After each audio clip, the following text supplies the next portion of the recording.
Allez, c'est parti. Aujourd'hui, on découvre une nouvelle machine. Et cette machine, c'est la K1C. C'est parti, on ouvre le carton.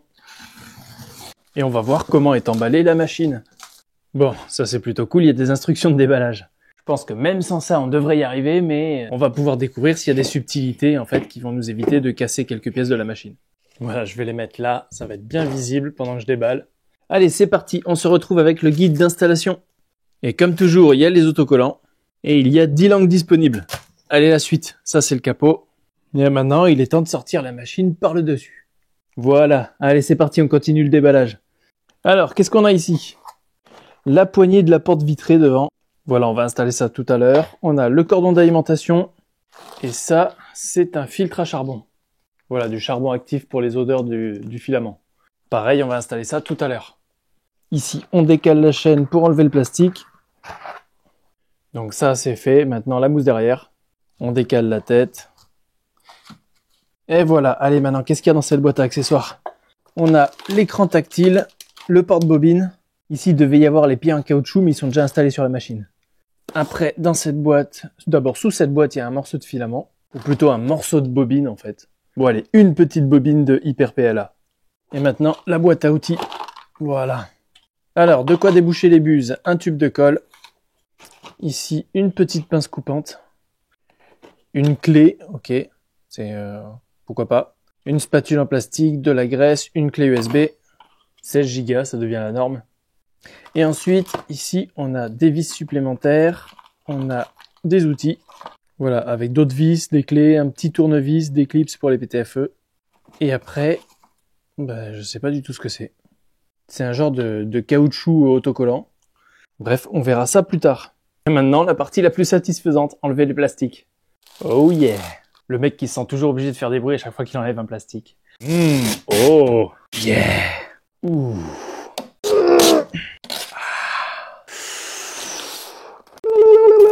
Bon, ok, j'arrête. On enlève les dernières mousses, dernier carton de protection. Ah, il y a encore un plastique. Ah, ils ont même protégé la porte, il n'y a plus qu'à ça à enlever. Il y en a un en bas ici. Et on commence à être pas mal. Ah mais non, il y a des vis à défaire. Ah ok, je vois à quoi ça sert le caoutchouc autocollant qu'on a vu tout à l'heure. Là, il y en a un. Je pense que ça doit être pour le remplacer ou pour en mettre un à un autre endroit. On va utiliser les outils fournis avec pour défaire les vis. Libérer le plateau, quoi. Et voilà. Allez, la suite. Je vais me référer au guide d'installation. Il y a une ressemblance, non? Mais celui-là est en couleur. Voilà. La poignée de la porte. Voilà, nickel. Alors ce que je remarque, c'est qu'il y a une certaine résistance quand on actionne la porte. Disons qu'elle va pas s'ouvrir toute seule, quoi. Et ça, c'est plutôt cool. Ensuite, le filtre à charbon. Actif. Bon, il y a juste à venir clipser ça ici, dans le bon sens. Ah ok, ça se clipse pas, j'ai pas entendu de clic, mais ça vient se rentrer en force. Mais ça tient vraiment bien. On installe l'écran. Hop. Et voilà. Encore un plastique, mais je crois que c'est le dernier. Le porte-bobine, mais apparemment, comme ils ont vu qu'il y avait pas mal d'utilisateurs qui le préféraient sur le côté, ils ont fourni un G-code dedans pour pouvoir l'imprimer et mettre la bobine sur le côté. Et ça, c'est vraiment une belle attention. Mais pour pouvoir l'imprimer, il faut d'abord utiliser le porte-bobine fourni avec. Ah ok, il est là, le caoutchouc autocollant, c'est pour le capot, on va l'installer après. D'abord, on va inspecter la machine. Allez, c'est parti, on enlève toutes les vis. Alors, qu'est-ce qui se cache dedans? Au niveau de la carte mère, on a toujours le système Clipper qui est intégré dans la carte mère avec une connectique universelle, ça c'est plutôt cool. On voit qu'on n'a que 3 drivers moteurs, donc les 3 axes X, Y, Z, et l'extrudeur doit être géré par une carte auxiliaire. Voilà, tout est remonté, et maintenant on va voir du côté de l'extrudeur.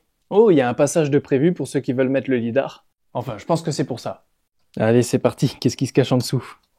Alors, entre l'extrudeur et la tête d'impression, finalement on a une tige en métal, et c'est bien un tout métal maintenant. Ici, il y a la carte auxiliaire et il y a le port ici pour le lidar si on veut l'option. Un truc qui est cool, c'est que de base, on a la caméra avec cette imprimante. Et maintenant, c'est l'heure de la mise en route. Et on va installer ce caoutchouc autocollant. Voilà, parfait ça. C'est pour ce côté, pour que le cable chain, quand il tape dedans, il fasse moins de bruit. Comme d'habitude, avant la mise en marche, on vérifie la tension de la machine. Dans mon cas, elle était sur 220 et je l'ai mis sur 110. Et c'est l'heure de la première mise sous tension. Comme sur le manuel d'installation, nous avons 10 langues disponibles. Ça, je l'ai déjà fait. Ok, on a lu, on est d'accord. Voilà, je suis connecté sur le réseau. Maintenant, je sélectionne mon fuseau horaire. Et c'est parti pour le self-check. C'est là où il va faire la compensation de résonance et le niveau automatique du plateau. Le self-test est terminé. Et je viens de voir un truc qui est vraiment cool là, c'est que directement on a de la possibilité de router l'imprimante en fait. Sans manipulation supplémentaire, sans mettre un firmware spécial. Tout est là. Le filament est chargé et maintenant c'est parti pour une première impression. Ah oui, avant je vais suivre la recommandation de mettre de la colle sur le plateau. Et voilà, c'est parti. Alors oui, ça je pensais que c'était fixé en rigide là-dessus, mais non, c'est sur le plateau. Donc j'imagine qu'il y aura possibilité d'en acheter pour pouvoir en mettre sur des plateaux PEO ou PEI texturés, ou à voir comment réagit l'imprimante s'il n'y en a pas. Bon, c'est parti pour le Benchy. Ok, ça marche quand même bien. Et au bout de 17 minutes, ça y est, nous avons notre Benchy. On l'a enlevé. Ah oui, cette plaque, c'est pas ce qu'il y a de plus pratique, hein, faudra faire attention. D'ailleurs, je vais l'enlever, ça sera plus prudent. Voilà, c'est beaucoup mieux. Et comme j'ai enlevé un truc qui a un certain poids, par précaution, je vais lancer une nouvelle compensation de résonance.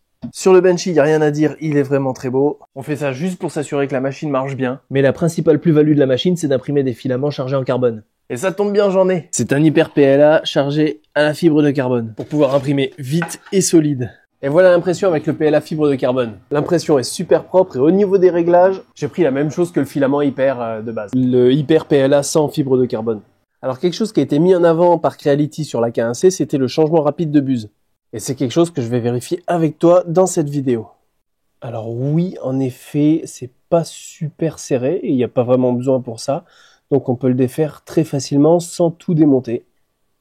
Donc voilà à quoi ressemble la buse de la K1C et en même pas 30 secondes, je l'ai sorti de la machine à froid.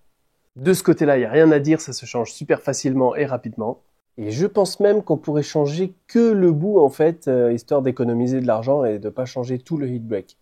Si ça a été pensé et prévu, c'est très intelligent de la part de Creality. Alors on voit que sur le filetage, la pâte thermique a commencé à sécher. Et c'est pour ça que je recommande de ne jamais mettre de pâte thermique sur les parties chaudes de la buse. Vous en mettez sur le heat break, sur les parties froides, mais pas les parties chaudes. Simplement parce que la pâte thermique n'est pas prévue pour chauffer à plus de 200 degrés. Donc elle va sécher et après elle va faire plus un rôle de isolant thermique que de conducteur thermique. Voilà, c'est mon point de vue en tout cas. Pour plus de conseils, abonne-toi. Le Quick Swap, c'est approuvé.